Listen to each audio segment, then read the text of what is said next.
கார்த்திகை புராணம் 30ஆம் பகுதி.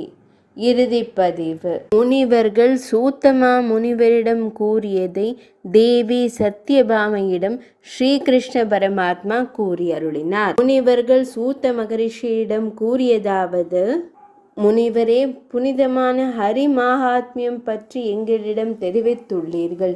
மேலும் கார்த்திகை மாத மகாத்மியம் பற்றி வேறு என்ன கூற வேண்டும்? கலியுக மருத்துவத்தில் நோய்களினால் பாதிக்கப்பட்டு உலக பெருங்கடலுக்கு அடிபணிந்தவர்கள் எளிதில் பெறும் புண்ணியம் என்ன? தர்மங்களில் மிகவும் தர்மம் எது? ரட்சிப்பு எதன் மூலம் தயாராகும்? தெய்வங்களில் கடவுள் யார்? எந்த கர்மா ஆசையை அளிக்கும்? கலியுகத்தில் மனிதர்கள் திருடர்களாகவும் மரணத்திற்கு ஆளாகவும் நேரிடும். எளிதில் முக்தி பெறுவதற்கான தீர்வை கூறுங்கள். மற்ற ஹரிகதையை கூற முற்பட்ட போது அந்த நூல் இங்கே இல்லை. உங்கள் கேள்வி மிகவும் நன்றாக உள்ளது. சுப ஹரி கீர்த்தனை நினைவிற்கு வந்தது. நான் கூறும் கீர்த்தனையை மிகவும் இனிமையானதாகவே கேளுங்கள். காத்தருள்வதின் விசேஷங்களை தாழ்ந்த எண்ணமுள்ளவர்களுக்கு பிரசங்கிக்க விரும்புகிறீர்கள். கோபத்தில் கூட இந்த கேள்வியில் நான் மிகவும் மகிழ்ச்சி அடைகிறேன். பல யாகங்கள் செய்தும் பல புண்ணிய நதிகளில் ஸ்நானம் செய்வதாலும் அத்தகைய நல்ல வார்த்தைகளால் அந்த பலன் கிடைக்கும். முனிவர்களே, கார்த்திகை மாதம் வைதீகம், பலம் வைதீகமானது. கார்த்திகை மாத விரதம்தான் ஸ்ரீஹரிக்கு மகிழ்ச்சியை ஏற்படுத்தும். தாம் எல்லா அறிவியலையும் கச்சிதமாக கூறக்கூடியவர். நேரம் மட்டும் போதாது. அறிவியலின் சாரத்தில் ஆழ்ந்திருக்கும் ஸ்ரீஹரியின் கதையை கூறுகிறேன், கேட்பீராக. ஸ்ரீஹரியின் கதை: சக்திகள் நித்திய நரக கடலில் இருந்து வெளியேற்றப்படும்.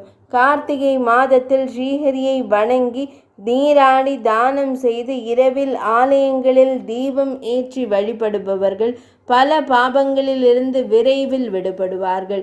அதில் எந்த சந்தேகமும் இல்லை, ஐயமேதுமில்லை. சூரிய தேவர் துலாம் ராசியில் பிரவேசித்துள்ளதால் கார்த்திகை மாத விரதம் 30 நாட்கள் செய்ய வேண்டும்.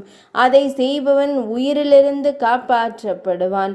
பிராமணர்களோ சத்திரியர்களோ வைஷ்யரோ சூத்திரரோ கார்த்திகை விரதம் செய்யாத பெண்களோ தங்கள் முன்னோர்களுடன் குருட்டுத்தன்மை என்ற நரகத்தை பெறுவார்கள். இருள் நிறைந்த நரகம் அது, அதில் எந்த சந்தேகமும் இல்லை. கார்த்திகை மாதத்தில் காவேரி நதி நீரில் ஸ்நானம் செய்பவர்கள் தேவர்களால் வாங்கப்பட்ட பசுமையான உலகத்தை பெறுவார்கள்.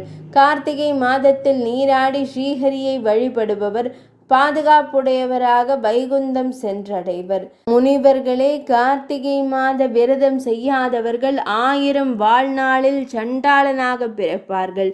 கார்த்திகை மாதம் மிகவும் புனிதமானது, அனைத்து பருவங்களிலும் சிறந்தது. கார்த்திகை விரதம் ஸ்ரீஹரியின் மீது மையல் எல்லாம் செய்து தீமைக்கான வாழ்விடத்தை தேடாமல் கார்த்திகை மாதத்தில் ஸ்நானம், தானம், பூஜை, ஹோமம், ஹரி சேவை செய்பவன் எல்லா துக்கங்களிலிருந்தும் விடுபட்டு முக்தி பெறுவான். கார்த்திகை மாதத்தில் தீபதானம், திருவிளக்கு தானம், பழ தானம், தானியங்கள், இல்ல தானம் ஆகியவை எல்லையற்ற பலன் தரும்.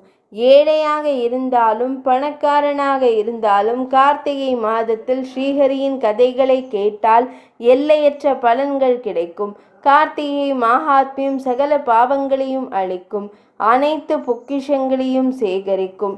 எல்லாவற்றிற்கும் மேலாக நல்லொழுக்கங்கள். இந்த புண்ணிய ஸ்ரீ மகாவிஷ்ணுவின் கதையை கேட்பவர் இவ்வுலகில் பெரும் இன்பங்களை அனுபவித்து ஸ்வர்க்க இன்பத்தை சுகத்தையும் பெறுவார்கள். பிறப்பு இறப்பு ஓட்டத்தில் விழாமல் இருக்க செய்யும் ஒரே விஷயம் மகிழ்ச்சி அல்லது நித்திய மகிழ்ச்சி. இந்த கார்த்திகை புராண மகாத்மியத்தை பகவான் ஸ்ரீகிருஷ்ணர் தேவி சத்யபாமையிடம் உரைத்தருளினார்.